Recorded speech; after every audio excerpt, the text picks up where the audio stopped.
Beer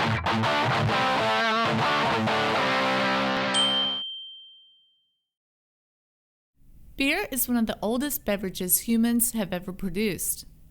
Beer brewing dates back to before the pyramids were built in Egypt.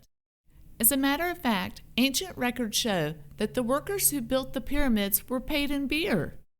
It's even been argued that the invention of beer is responsible for humanity's ability to develop technology and build civilizations. The ancient Babylonians were one of the first civilizations to brew beer. In fact, they took their beer so seriously that if you brewed a bad batch, your punishment was to be drowned in it.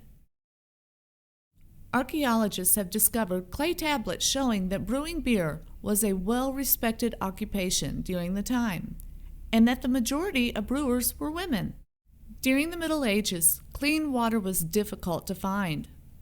Instead of drinking water, many people chose to drink beer, because the alcohol in the beer made it safer to drink than the water.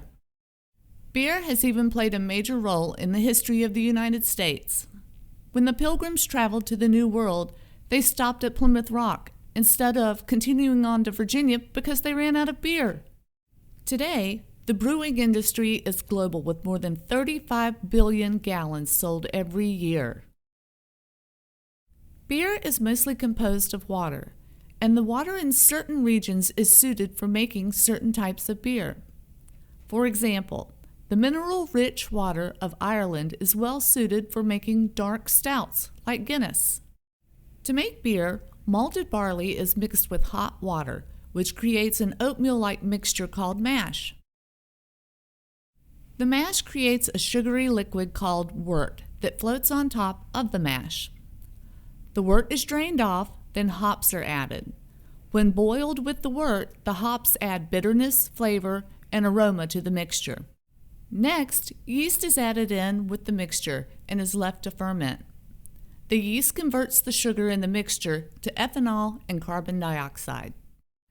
Ethanol is the alcohol that gets you drunk, and carbon dioxide adds the bubbles to the beer.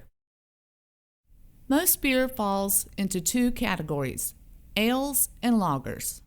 When the yeast ferments at a high temperature and stays at the surface, it produces an ale.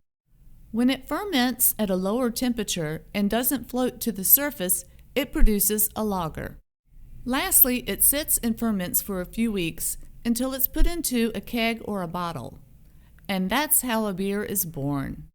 Beer is categorized in many ways, including by flavor, aroma, and alcohol content. As a bartender, you will come across hundreds of different kinds of beer. To learn more about the world's favorite beverage, be sure to download the beer guide included with this lesson.